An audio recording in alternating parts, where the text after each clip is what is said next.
जय बिहार, जय नेपाल, जय भारत।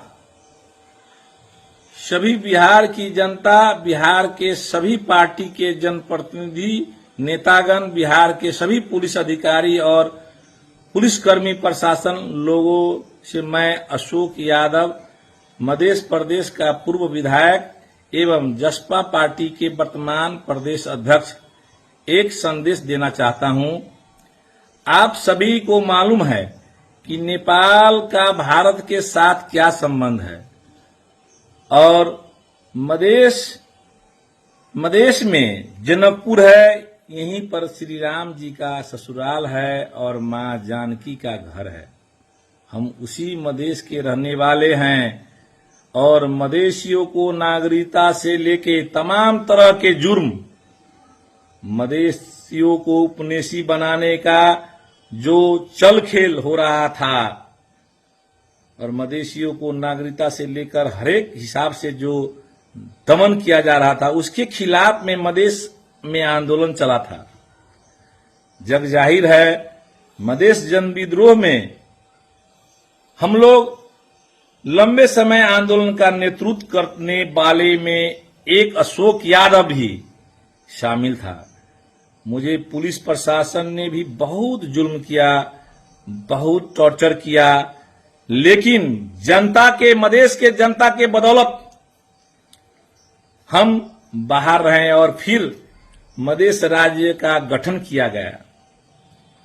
ये मधेश के राज्य ने अभी भी खसवादी अधिकारी है जो कानून का मजाक उड़ाते हैं, जो कानून का दुरुपयोग करते हैं, जबरन रात में कार्यालय खोल के अपने लोगों को फायदा और कमीशन उठाने के लिए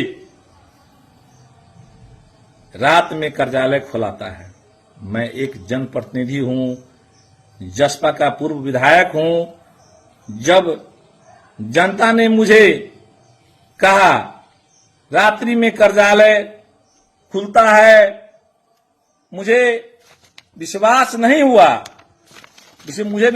हुआ, तो मैंने कहा कि फोटो या वीडियो भेजो। फिर फोटो भेजा, फिर मैं अपने से गया वहां और मैंने एसपी से बात किया। एसपी ने हमें साले कहकर गाली दिया। गणतंत्र में जनता को बहुत सी ऐसी बात होती है कि अपना गुनाह, अपना समस्या सुनाता है, कहता है राज्य से, लेकिन इस तरह से मधेशियों को प्रति भेदभाव की बात करते हैं। ये जो पहाड़ी जो शासक जो कहते हैं खसवादी शासक, वो हम लोग को पहले से ही दमन शोषण के हिसाब से उस नजरिया से देखते हैं।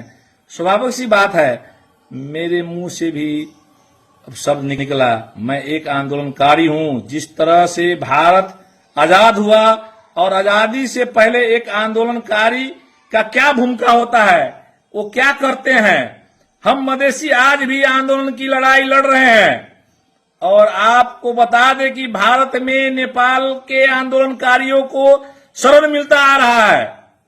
शुरू से ही हरेक विभिन्न किस्म के आंदोलन हुई और आंदोलनकारी कोई अपराधी या हत्यारा नहीं है, लेकिन स्थानीय स्तर पर सरलाही के एसपी और डीएसपी गुंडागर्दी करते हुए भारतीय सेवा क्षेत्र में सेवाई इलाके वाले होते हैं, उनको गलत आपदा दे करके हमने गलत काम किया। हमारे रिश्तेदारों, मेरे रिश्तेदारों के ऊपर, मेरे रिश्तेदारों के घर में जाकर छापा मारा और छापा मार रहा है अभी तक। अतः मैं बिहार सरकार से आग्रह एवं बिहार के सभी लोगों तथा जनप्रतिनिधि और पुलिस प्रशासन से आग्रह करता हूं कि ये विदेश का मामला है और राजनीतिक मामला है और हम लोग आंदोलन की लड़ाई अभी तक लड़ रहे हैं, जनता की लड़ाई लड़ रहे हैं। भारत में हमारा शरण स्थल है, भारत का हमें सपोर्ट मिलना चाहिए, मिला है और अगर भारत या बिहार के लोग ना होते तो हम लोगों को साथ और अधिक जुर्म होता। अतः आग्रह करते हैं कि जो वहां के एसपी और पुलिस है जिस तरह के झूठ फैला रहे हैं उन पर ध्यान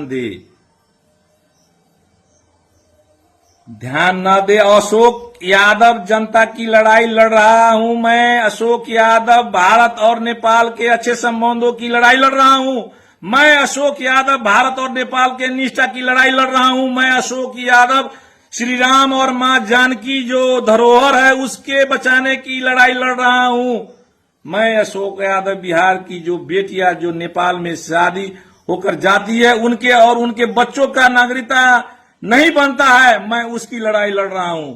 इसलिए अशोक यादव को बाहरी नहीं समझिए और अशोक यादव को परिवार को जो बिहार में पुलिस वालों प्रशासन करते हैं, सीतामढ़ी के एसपी से बिहार के सीनियर पुलिस अधिकारी सभी से आग्रह करते हैं कि इस तरह के परेशानी न करे। नेपाल के एसपी के कहने पर कोई भी कदम नहीं उठाएं क्योंकि वो एक नस्लीय भेदभाव करने वाले व्यक्ति है जो वर्षों से मधेश के ऊपर दमन और शोषण करते आ रहे हैं। खास करके जो हम लोग मधेश के आंदोलन में 63 साल से अभी तक अनवरत रूप में लड़ाई कर रहा हूं, हम लोग बहुत क्षति बेहुरे हैं और आने वाले दिन में हम लोग उस क्षति से भी नहीं डरने वाला हूं क्योंकि जो ये खसवादी शासक अभी भी चाह रहा है, हम लोग को जो इस संहिता आया, हम लोग को जो इतना संघर्ष करने के बाद में जो उपलब्धि मिला उसे बहुत बड़ा अभी भी दमन शोषण उस पर लगा हुआ है, वो लोग कर रहा है। इसलिए मैं आग्रह कर रहा हूं, हम लोग को बेटी रोटी का संबंध हम लोग कहते थे, बेटी रोटी का संबंध है। हम लोग को बहुत सी बेटियां, बहुत सी भाई का शादी विवाह हम लोग को नेपाल और भारत में हो रहा है, लेकिन ये नस्लीय चिंतन करने वाले लोग जो खसवादी हम जिसको बोलते हैं, आज भी नेपाल में मधेशियों को दूसरे दर्जे का नागरिक वो कहता है। हम लोग बहुत बार क्या सोचे थे, इस देश से मधेश अलग होना चाहिए, लेकिन स्वाभिमान के लिए हम लोग नेपाल मेरा देश है, मैं उस देश का नागरिक हूं, वो भी मैं गर्व हम लोग करते थे। लेकिन इस दमन शोषण से हम लोग को भीतर से बहुत बड़ा अब आने वाला दिन में विद्रोह होने का संभावना है। हमारे सीके राव जी ने बिगुल फूका था कि स्वराज मधेश अलग हो, सही बात है, मधेश आज न कल अलग होगा। मैं रहूं न रहूं, मैं रहूं न या न रहूं, लेकिन मधेश में आने वाले जो संतति है, आने वाला जो पीढ़ी है, इस नस्लवादी जो चिंतन मनन करने वाला, जो सोच रखने वाला जो लोग है, उसको अंत होगा। मैं कहकर जाता हूं, मुझे गम नहीं है, मैं मरने से नहीं डरता हूं। आज भी सुनते हैं कि ये एसपी और डीएसपी, मुझे हंसी भी आता है, मुद्दा पर मुद्दा दायर कर रहा है। मैं दिन में वीडियो बोला था, कहा था कि सैकड़ों मुद्दा दर्ता होने से भी मैं नहीं डरूंगा, जितना मुद्दा दर्ता करना है वो करो, लेकिन मैं राज्य से कहना चाहता हूं, इंसाफ मिलना चाहिए, न्याय मिलना चाहिए। न्याय को बंदी बना के रखिएगा तो अंत होगा। यही मैं कहकर मैं अपना आज का फिर ये शब्द मैं अंत करूंगा। फिर दूसरा एपिसोड में मैं आऊंगा, मैं बताऊंगा मधेश के जनता को, और वैसा गलत करने वाला को मधेश के जनता नहीं छोड़ेगा, ये मुझे पूरा विश्वास है। धन्यवाद। जय मधेश, जय बिहार, जय नेपाल, जय भारत।